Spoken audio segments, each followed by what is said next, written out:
ศาสนายิ่งใหญ่ของชนชาวไทย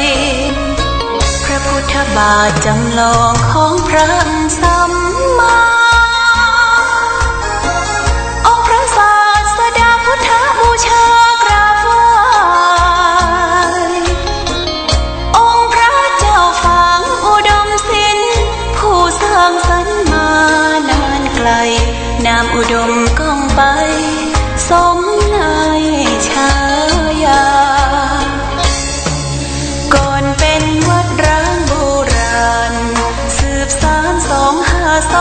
2524พระมหาราชครูเกษราปัญญาปรมาภิกาจารย์จากวัดดับภัยเชียงใหม่สืบสานเวลาผ่าน131 ปีนานไกลวัดพระบาทอุดมรุ่งเรืองงามตาเจ้าน้อยบุญทาวงศาข้าหลวงพวงเชียงใหม่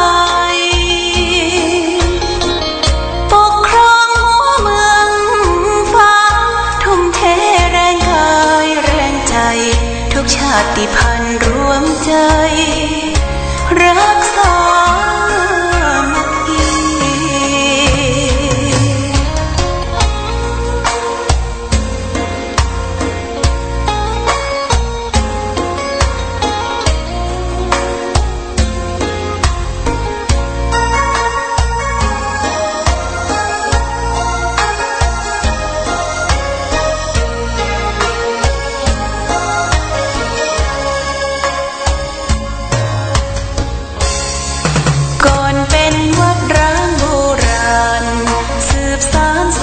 2524พระมหาราชครูเกษราปัญญาปรมาภิกาจารย์จากวัดดับภัยเชียงใหม่สืบสานเวลาผ่าน131 ปีนานไกลวัดพระบาทอุดมรุ่งเรืองงามตาเจ้าน้อยบุญทาวงศาข้าหลวงพวงเชียงใหม่ปกครองหัวเมืองฟ้าทุ่มเทแรงกายแรงใจทุกชาติพันธุ์รวมใจรักษา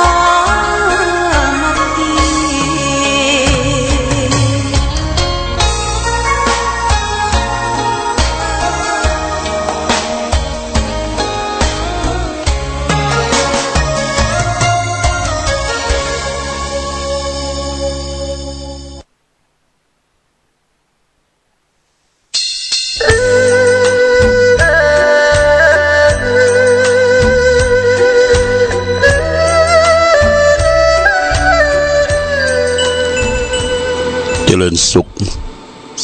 ศรัทธาสาธุชนญาติโยมท่านพุทธบริษัททั้งหลายวันนี้รายการธรรมประทีปส่องต่างก็ได้มาพบปะกับพ่อแม่พี่น้องศรัทธาสาธุชนญาติโยมแห่งครั้งหนึ่งนี่เป็นวันเสาร์ที่15เดือนมิถุนายนพุทธศักราช2562ซึ่งตรงกับเดือน9เหนือเดือน7ใต้ขึ้น13ค่ำ13ค่ำนี้จางแก้วขึ้นสู่โรงธรรมวันนี้เป็นวันดีเป็นวันมั่นญาติโยมเป็นวันเสาร์แล้ววันนี้ก็เช่นเดียวกันต่างสำนักปฏิบัติธรรมของวัดพระบาทอุดมนะบ่อสวาแหล่งที่21ของจังหวัดเชียงใหม่ก็จะได้ร่วมโดยช่วยกันขึ้นวัดขึ้นวาปฏิบัติทำทานศีลภาวนาซึ่งเป็นข้อวัดปฏิบัติที่เคยได้ประพฤติปฏิบัติกันมาจะมีนักมีน้อย10 20 30 คน2 คน3 คนเฮาก็บ่ได้ละเลยเพิกเฉยในวันสำคัญที่เราได้นัดหมายกันนะญาติโยมนะข คนที่มาแล้วก็มากันต่อไปคนที่บ่ได้มาได้ไปก็ปากันไปลองไปจิ้มญาติโยมคนเมืองเขาว่าไปจิ้มไปลองไปปฏิบัติไปจิ้มไปลองไปปฏิบัติก็คือเขาจะได้ร่วมกันไหว้พระสวดมนต์นุ่งขาวห่มขาวทำจิตใจของตนเองให้สงบในวันเสาร์วันมั่นนอกจากนั้นเขาก็จะได้ร่วมรับประทานอาหารด้วยกันญาติโยมบ่ต้องกังวลเรื่องสำหรับกับข้าวอาหารทางสำนักเขาก็ได้เตรียมไว้ครั้งหนึ่งนั้นก็อาหารสัก2-3อย่างทางเพได้เตรียมไว้คือแม่ครัวได้มาจัดเตรียมจิตอาสาแม่ชีที่อยู่ที่วัดก็ได้เตรียมทำน้ำปานะทำสำรับกับข้าวไว้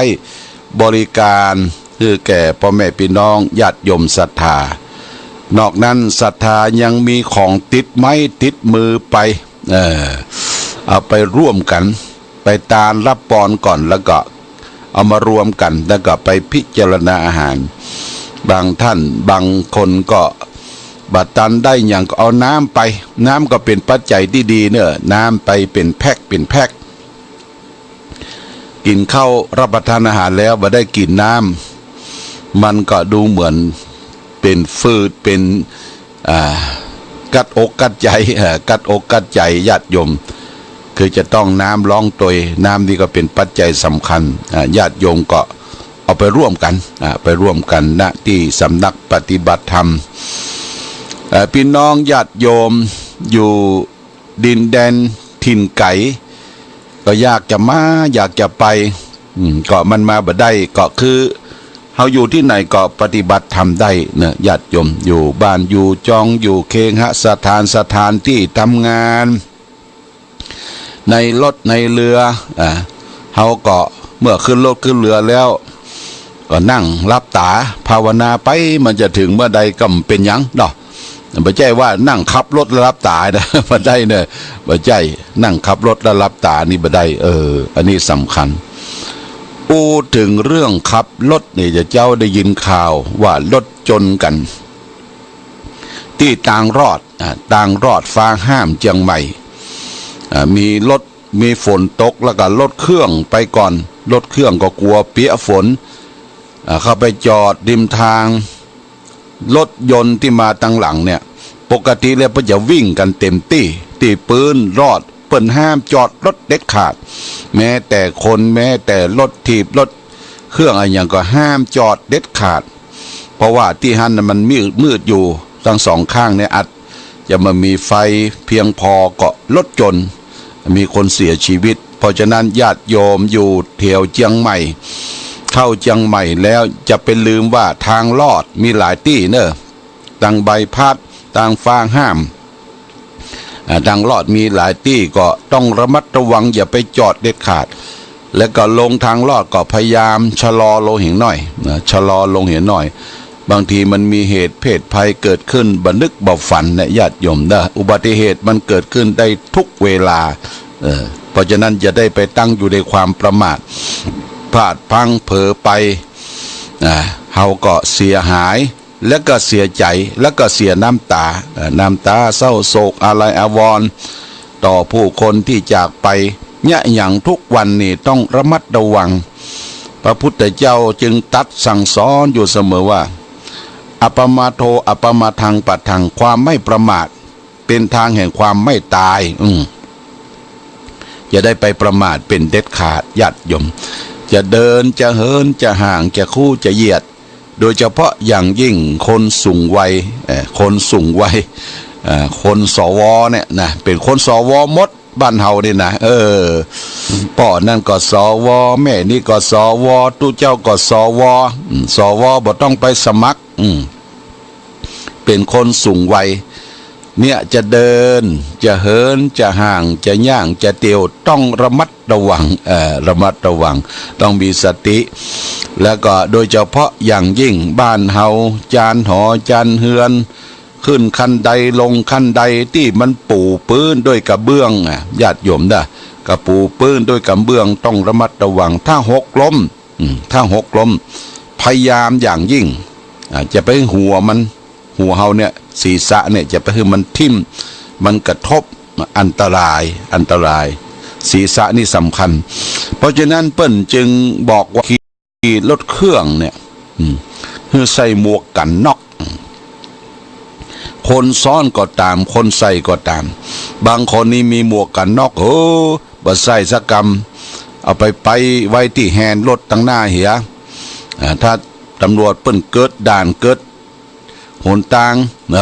จะให้เอามาใส่กันที่จริงเปิ้นการอุบัติเหตุเวลาเกิดพลาดพลั้งพลักเผลอสิ่งสำคัญที่สุดนั่นก็คือสมองญาติโยมนะสมองเฮาเนี่ยกระทบกระเทือนได้ไปฟาดไปฟัดมันจะทำให้การควบคุมร่างกายถึงบดถึงเส้นอยู่ที่สมองเฮาจะรู้สึกตัวก็อยู่ที่สมองเพราะฉะนั้นหมวกกันน็อกบอกลูกบอกหลานจะไปคิดว่าใส่หมวกกันน็อกแล้วผมมันยุ่งใส่หมวกกันน็อกแล้วมันไม่ได้ยินทีบ่ใช่ให้มันถูกต้องตามกฎจราจรตำรวจเปิ้นจับเปิ้นยับมันผิดกฎจราจรของเปิ้นเพื่อต้องการเชฟชีวิตของผู้คนเขาทั้งหลายเนี่ยเพื่อได้ประมาทได้เรื่องหนึ่งนั่นก็คือเบลก็คือเข็มขัดขับรถเนี่ยญาติโยมถ้าเป็นโชเฟอร์ถ้าเป็นคนขับต้องจำไว้ว่าก่อนจะออกรถก่อนจะหมุนพวงมาลัยล้อกิ้งนี่นะจะต้องคัดเข็มขัดก่อนญาติโยมได้คัดเข็มขัดประเดี๋ยวนี้รถสมัยใหม่นี่เท่าบักคัดเข็มขัดบัใส่เบลบัใส่เข็มขัดเนี่ยไฟมันจะโชว์มากมันจะโชว์นอกจากนั้นก็ญาติโยมคนนั่งข้างจะต้องใส่โดยไม่ใช่ว่าใส่เฉพาะคนขับคนนั่งข้างจะต้องใส่โดยเพราะว่าไฟมันโชว์ญาติโยมอันนี้คือฝึกหัดดัดเป็นนิสัยที่เขาได้ไปศึกษากฎจราจรเนี่ยเปิ้นว่าเขาจะเชฟตัวเขาได้จะใดเพราะฉะนั้นรถโดยเฉพาะอย่างยิ่งรถปิกอัพนี่แหละญาติโยมนะรถปิกอัพเปิ้นห้ามนั่งผิดกฎหมายต่างประเทศอย่างอเมริกาอย่างประเทศนอกเปิ้นห้ามนั่งเด็ดขาดเพราะว่าเป็นรถบรรทุกนะรถปิกอัพนี่เป็นรถบรรทุกเป็นรถทักรถปิกอัพในรถบรรทุกสิ่งของต่างๆเปิ้นบ่ฮือผู้คนได้ไปนั่งท้ายรถปิกอัพแล้วนอกจากนั้นในรถแต่ละคันเนี่ยเพื่อจะมีเข็มขัดนิรภัยเนี่ยญาติโยมใส่เข็มขัดทุกคนรถตู้อย่างรถตู้นี่ก็มีกู้เบาะญาติโยมเมืองนอกนะเพิ่นมีกู้เบาะมันเป็นไปได้แต่ถ้าเกิดอุบัติเหตุขึ้นมาถ้าเฮาบัดสะลนบัดสะเด็นออกมานอกรถเนี่ยญาติโยมมันสามารถที่จะเซฟชีวิตเฮาถึงแม้ว่ารถนั้นจะกิ้งไปตายตะลบเฮาก็ติดอยู่ในรถเปิ้นไปปะไปปบเปิ้นงัดออกมาได้ก็ยังมีชีวิตอยู่จะต้องไปเยียวยารักษาเรื่องแข้งเรื่องขาต่อไปแต่มันกระเด็นออกนอกรถเนี่ยกระเด็นออกนอกรถส่วนมากจะเสียชีวิตอันนี้ฮื้อจำไว้ญาติโยมนะเมืองนอกเมืองนาแม้แต่เด็กทารก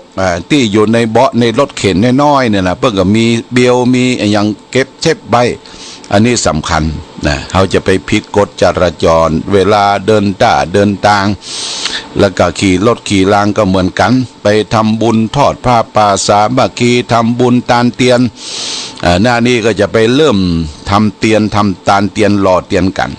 คนขับรถญาติโยมต้องระมัดระวังคนขับรถบางที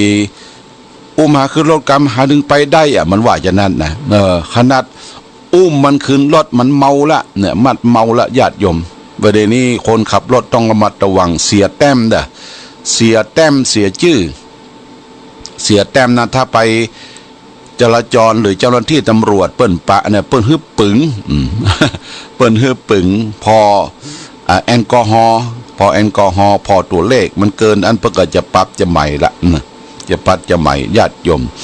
ต้องระมัดระวังขับรถขับรางอุบัติเหตุเกิดขึ้นบ้านเฮาบ่เดี๋ยวนี้โอ้คนจะได้ก็ขับรถเครื่องเนี่ยสวิตสวัสดบางทีบ่ได้เรียนกฎจราจรบางทีจะซื้อรถเครื่องก็พ่อเลี้ยงซื้อฮื้ออย่างเมืองฝางไม่อายชัยปราการนี่พ่อเลี้ยงสวนส้มคนที่ไปทางงานสวนส้มนั่นก็หลากหลายชาติพันธุ์มาจากต่างประเทศมาขายแรงงานก็อยากจะฮื้อรวดเดียวขี่รถขี่รางก็ฮื้อพ่อเลี้ยงซื้อฮื้อชื่อก็เป็นรถของพ่อเลี้ยงแต่ขี่รถบ่ฮู้กฎจราจรเนี่ยลำบากจะเข้าจะออกจะเลี้ยวซ้ายเลี้ยวขวาบางทีจะเลี้ยวซ้ายเปิดไฟขวามับเนี่ยเปิ้นแซงก็บ่ได้เนี่ยญาติโยมอันนี้ต้องระมัดระวังต้องศึกษา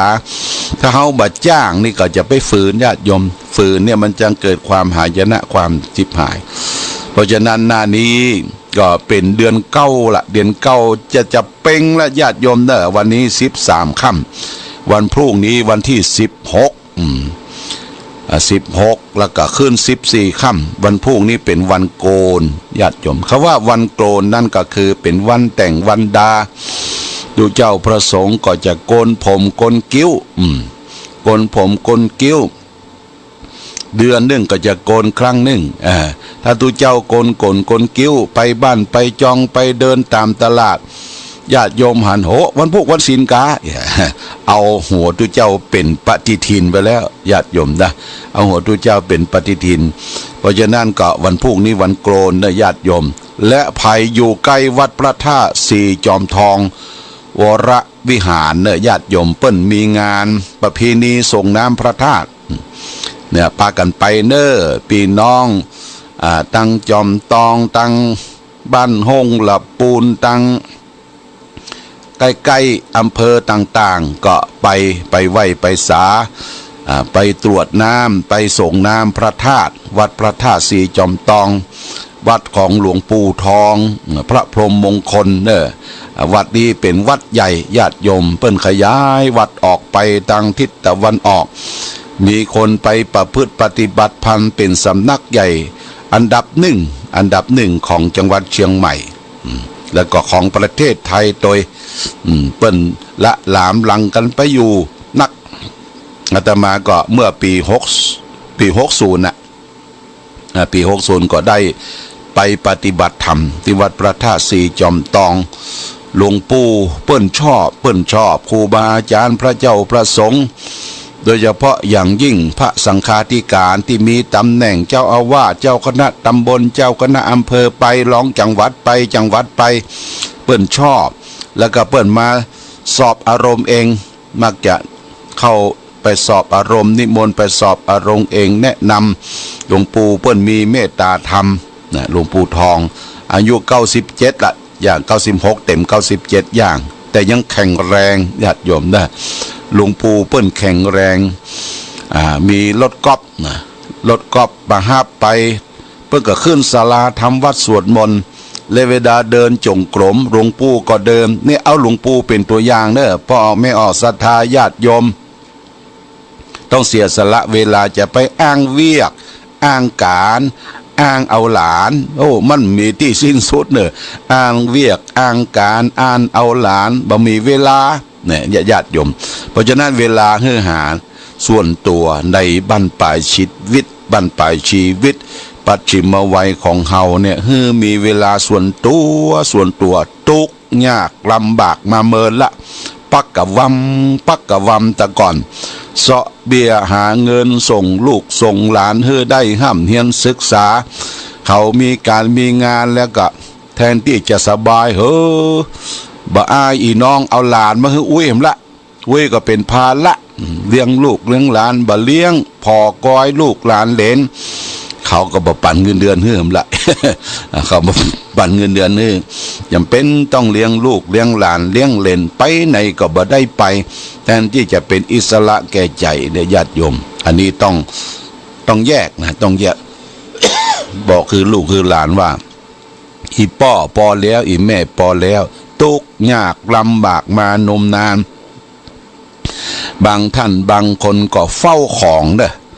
เฝ้าของเฝ้าหอเฝ้าเฮือนเฝ้าเงินเฝ้าทองกลัวเขาจะมาลักว่ะกลัวมันจะหาย เฝ้าเงินเฝ้าทองนอนบักคารับนะเป็นละวุ่นละวายเป็นอัลไซเมอร์เนี่ยก็คือจำอย่างไม่ได้ละเฝ้าเข้าไฟของนอนเมื่อคืนกั้งจวงออกมากั้งจวงถึงเข้าถึงของถึงสตุ้งสตางเอาไปแซบไปซ่อนไว้ที่ไหนเนี่ยญาติโยมเนี่ยเอาไปซ่อนไว้ฝังไว้ญาติโยมเวลาลูกหลานบ่ฮู้เนี่ย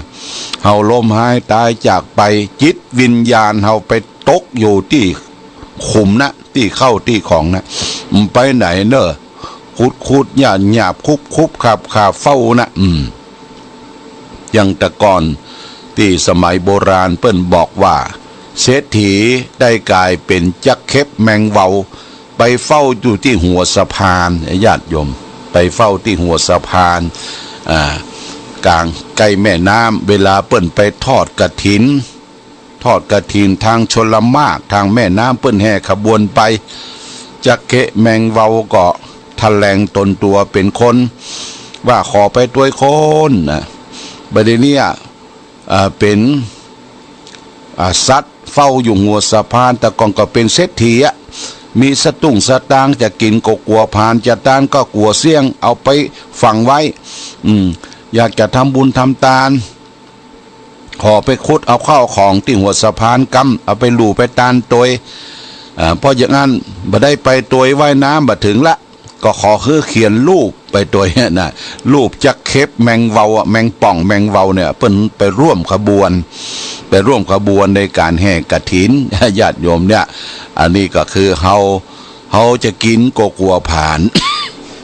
โทษจะตานก็กลัวเสี่ยงเนี่ยมันจังไปยึดไปเฝ้าอยู่ที่หั่นห่วงเข้าห่วงของห่วงเงินห่วงทองห่วงลูกห่วงหลานทุกสิ่งทุกอย่างมีได้เนอะญาติโยมเนอะมีผัวมีเมียมีกู้มีกินมีเข้ามีของมีรถยนต์เคหสถานบ้านอยู่แต่ว่าบ่ฮึมมันไปติดหลวงพ่อพุทธทาสบอกว่าทุกอย่างมีได้แต่ไปติดมันถ้าติดมันก็เป็นภาระเป็นความห่วงเป็นบ่วงก้องคอบ่วงปุกแขนบ่วงผูกมือเนี่ยก้องคออันนี้ก็ญาติโยมก็ตัดห่วงตัดบ่วงนั่นนะ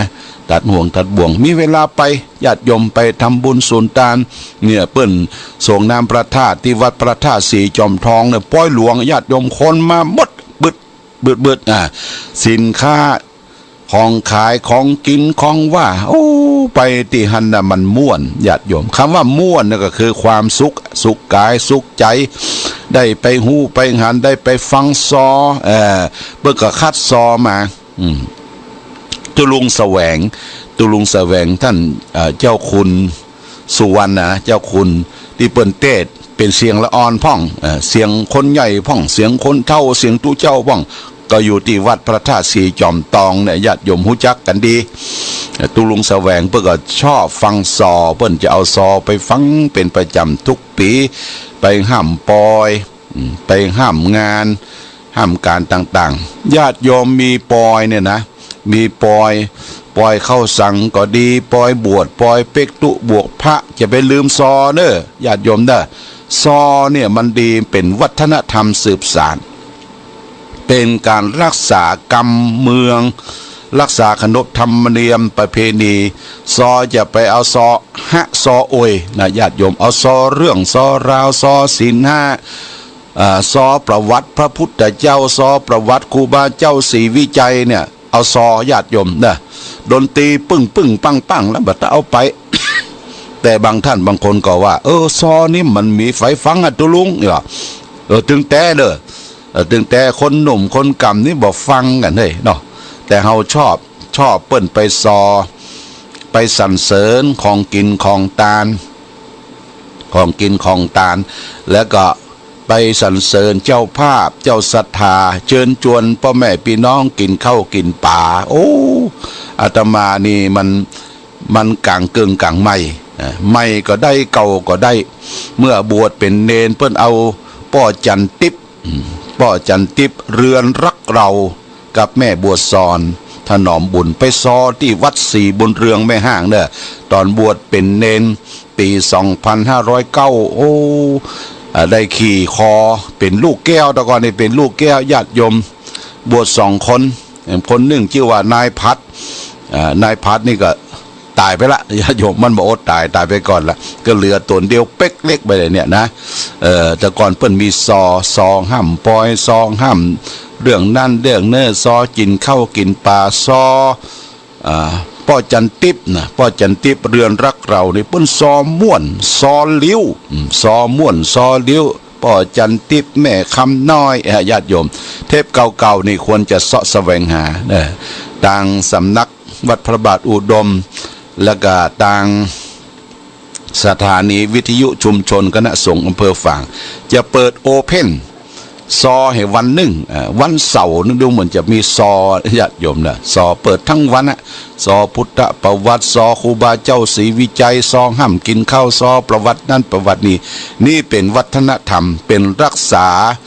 อักขระพยัญชนะกำอูกำจาแบบพื้นเมืองดีมากญาติโยมเนี่ยพื้นเมืองดีมากอันนี้ก็ฝากไว้ญาติโยมอยู่ใกล้อยู่หิมวัดพระธาตุศรีจอมตอง